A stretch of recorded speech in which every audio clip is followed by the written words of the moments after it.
Look, I do. You know what I want to talk about is the process of making bagels, and you sort of peppered it in there here and there, which I love because most people don't know that there are kind of some interesting steps in the process that just that don't cook or whatever, or maybe wouldn't realize that that's there, right? So yeah, let's go through like making a bagel. What does that entail? So it's the Rosens bagel that is on your plate the morning it is delivered to you. Was born actually 48 hours before that entrance into your life.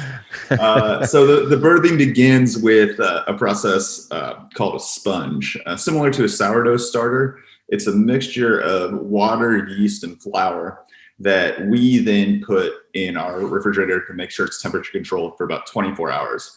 And that provides a slight, subtle, sour base to our bagels. So it's the base of our bagels that provides a subtle sour flavor, to it. And so that sponge, it also provides some of the wetness in our dough because there's a good amount of water in it. So we add that sponge then to the rest of the ingredients in our dough about 24 hours later. And the rest of our ingredients are high gluten flour, malt, salt, and yeast. And that's it. And so you have 5 simple ingredients, water included in there as well, that you mix together and then you shape them. And that is a whole process, especially when you go from making 12 to 24 bagels for your buddies to making, we're at this point averaging about 1,200 bagels a day. Wow. And figuring out how to do that in an efficient manner. Sure. And so then you make and shape your bagels. And as you shape them, then you put them back in the fridge for that. I mentioned that process of retardation. Is there like a quick insider trick for people listening and watching for shaping them? Is there some like little trick? There's always a trick to doing pasta or to doing this or right. Yeah. There's always something. I don't know. Is there something? So there's 2 schools of thought in terms of how you create effectively what the trademark of a bagel, of course, is the circular with a hole in the middle. So there's 2 different ways you can go about it. I don't know how many of you are watching this video or listening instead of this podcast, but if you're watching the video, you can see my hands. If you are going the first route, which is actually what I don't advise, but is what a lot of cookbooks will advise, is that you flatten dough to about 4 inches, a 4-inch circle.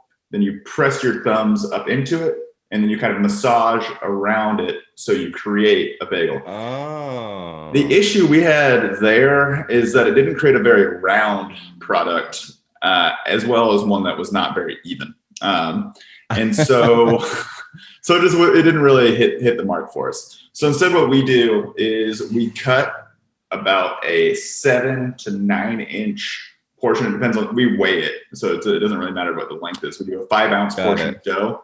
Typically they're between anywhere from 5 to 7 inches. And then we shape it to be about 5 to 7 inches. It can go as long as 9, as I mentioned, but somewhere in there. And then you start to roll it out, get it to the point where it's almost about a foot. You wrap it around your hand, and then you do one quick motion like so. And then that is what.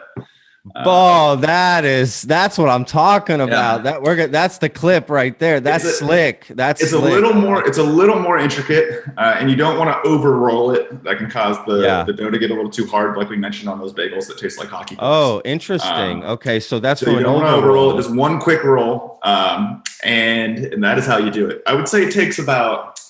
Similar to juggling, if you dedicate one day of your life to rolling bagels, you can roll bagels for the rest of your life. But it's going to take a lot of work in that one day. Sure, to get used to that, to get it all. I get it, but you do it a few times. But that's great, man. What a great insider tip. Thank you for sharing that with us.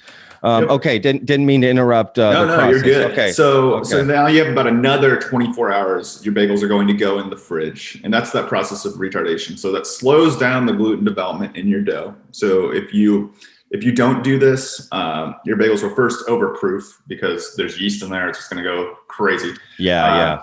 In addition, your gluten it'll kind of overdevelop and get a little too hard as well. So one other thing that putting your bagels in the fridge does, it allows them to withstand the boil, which is the step you do right before they bake. So now we're at about, let's say, hour 40 or so. Is it because it's changing the temperature? Is that why you say that? It cools it? Yeah, cools it down and allows, okay. because if it were just say at room temperature, or what some places do is they put them in a proofer. When you do that, they get incredibly soft. And then when you put them in your water that you boil them in, they just spread all around and they can't really withstand it. I see. Okay. Yeah, So, that makes sense. So it allows them to just get the toughness to go into the water. Yeah. And so in hour 40 of the bagel's life, they're going to be boiled. And so the boiling of the bagel is what gives. This is the step here, guys, right? Like this is the one that some people skip. This is a big step, right? I read about that. Like people skip this step. This is a big step. And this is what makes it a little bit different from other stuff, you bake, right? Like what other things are you boiling before? It's borrowed from the pretzel making tradition, and that's frankly the only other product I know of as well. Yeah, and so what it helps is get that distinct crust on the exterior layer of your bagel, as well as yet another element that adds to that really distinct chew that you get with a bagel comes from the boil. So those are the two things that you get with it. During the R&D process, the biggest breakthrough I had was altering our water to make it more basic, like along the pH scale. For about the longest period of time, I felt like I had a B+ bagel. Like friends would like it, but they didn't have that love reaction that wow factor, right? Wow. Yeah, I get it.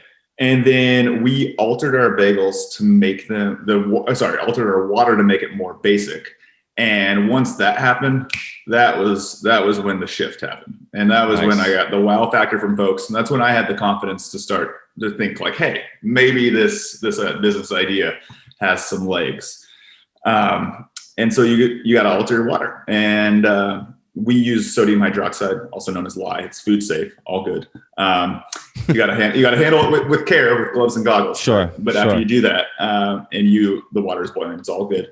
And that's how we alter our water. It's about 14 grams per 5,000 grams of water. So it's a trace amount, just a little bit gets you what you need. And that really small amount is what's really key to making the bagel. I'd say that everything is important. That was like the one that really elevated the bagels. Wow. That is crazy. That's cool though. That's cooking, right? That's baking, cooking, science. Love it.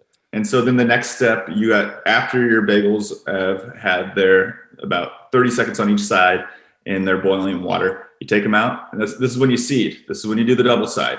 So you want to get like your tray out of your seeds and whatever topping you might be using. Say it's your sesame seeds. Get a tray out of sesame seeds. One side, flip it, get it on the other side, put it on the tray that you're going to bake it in. And then the final step is you bake. Bake the bagels, and then you take them out, and then you got your fresh bagel. And that's about the 48-hour life cycle of a fresh baked bagel. So basically, once it's in the oven, that's like that's home stretch, right? That's coming down third for home plate, really. At that point, that's the last. You know what it is? Sounds like, excuse me, not a COVID cough, guys. It sounds like just to compare, it sounds like you're just doing a quick, fry, if you will, a quick fry, and then finish off in the oven, right? It's sort of the same but it's boiling water, right? You're just doing it's a little bit of a two-step, I would say. And honestly, we use a spider, which is a cooking device that is common in frying. To retrieve our bagels. And flip them in there. Scoop them out. So I hadn't really thought of the boil in water as similar to frying, but in the same way that frying leads to, that nice crunchy exterior and all the products. Exactly. It just gives it that quick exterior. Boom, boom, and then you finish it off somewhere up right in the oven or whatever. That's a quick thing, right? When you do a steak, you sear it on both sides and get it in the oven, right? It's probably it's doing something to the outer part of that dough to then, bake it.